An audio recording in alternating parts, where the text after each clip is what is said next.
Corona के नए कहर का फिर बढ़ा खतरा।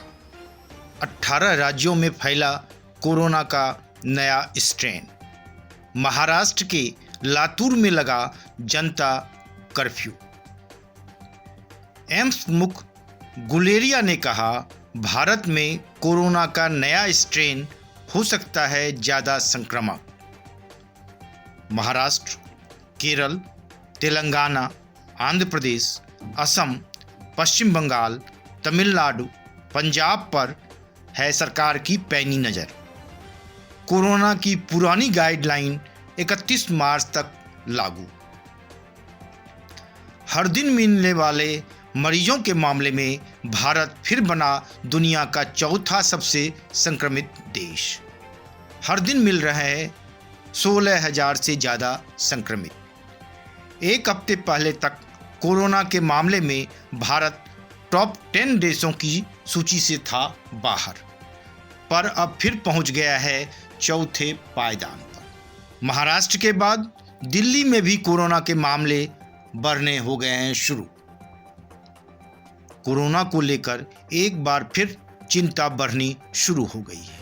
लगातार घट रहे मामले से देश भर में खुशी थी, लेकिन यह खुशी अब काफूर यानी खत्म होती हुई दिखाई दे रही है, क्योंकि देश के 18 राज्यों में कोरोना का नया स्ट्रेन मिला है। ये स्ट्रेन यूके, साउथ अफ्रीका और ब्राज़ील से आए हैं। इसके अब तक 194 मामले सामने आ चुके हैं। केंद्र सरकार ने देश में बढ़ते मामलों को देखते हुए इन सभी 18 राज्यों पर नज़र रखनी शुरू कर दी है।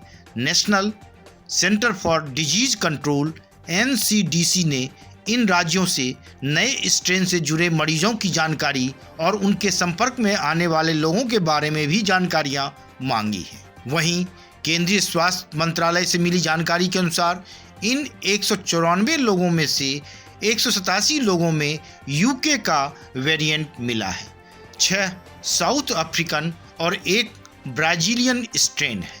स्वास्थ्य मंत्रालय ने इन राज्यों को इंटरनेशनल पैसेंजर्स की मॉनिटरिंग बढ़ाने को भी कहा है। इनमें महाराष्ट्र, केरल, तेलंगाना, आंध्र प्रदेश, असम, पश्चिम बंगाल, तमिलनाडु, पंजाब जैसे राज्य शामिल हैं। 24 घंटे में 16,000 से ज़्यादा नए मरीज मिले हैं। देश में 16,562 लोग कोरोना संक्रमित पाए गए हैं। 12,203 लोग रिकवर हुए हैं और 118 लोगों की मौत हुई है। अब तक 1,10,63,000 से ज़्यादा लोग संक्रमण की चपेट में आ चुके हैं।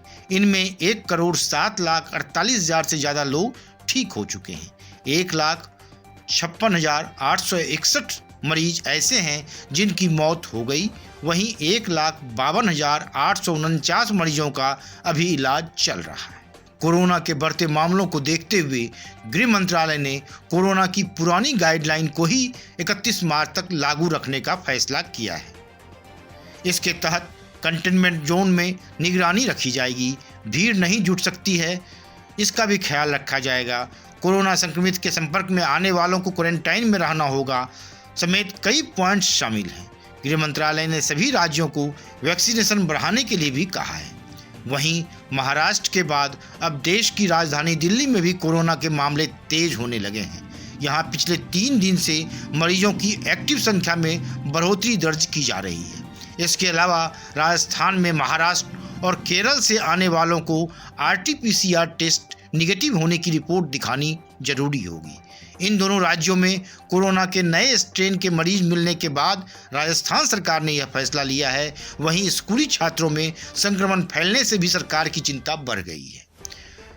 इसके अलावा बंगाल सरकार ने दूसरे राज्यों से आने वाले एयर पैसेंजर्स के लिए नई गाइडलाइंस जारी की है। इसके मुताबिक महाराष्ट्र, केरल, कर्नाटक और तेलंगाना से आने वाले लोगों को के लिए निगेटिव RT-PCR रिपोर्ट लाना अनिवार्य होगा। यह रिपोर्ट फ्लाइट डिपार्चर से 72 घंटे से ज़्यादा पहले की नहीं होनी चाहिए। महाराष्ट्र के वाशिम जिले के एक बॉयज हॉस्टल में एक साथ 229 स्टूडेंट्स और 3 स्टाफ कोरोना संक्रमित पाए गए हैं। इस हॉस्टल में अमरावती, नांदेड़, वाशिम, बुल्ढाना और अंकोला के 337 स्टूडेंट्स रहते हैं। अब पूरे हॉस्टल को क्वारंटाइन सेंटर में बदल दिया गया है। वहीं कोरोना के बढ़ते मामलों को देखते हुए महाराष्ट्र के लातूर में 27 और 28 फरवरी को जनता कर्फ्यू लगा दिया गया है। लातूर में 7 से 15 फरवरी के बीच कोरोना के 261 मामले रिकॉर्ड किए गए थे। वहीं पिछले एक हफ्ते में यहां 300 से ज़्यादा मामले सामने आ चुके हैं। इसके बाद प्रशासन ने जनता कर्फ्यू का फैसला किया। कुल मिलाकर सच्चाई यह है कि हर दिन मिलने वाले मरीजों के मामले में भारत एक बार फिर से दुनिया का चौथा सबसे संक्रमित देश हो गया है। एक हफ्ते पहले तक इस मामले में भारत टॉप 10 देशों की सूची से भी बाहर था, लेकिन मरीजों की रफ्तार बढ़ते ही ये चौथे नंबर पर पहुंच गया।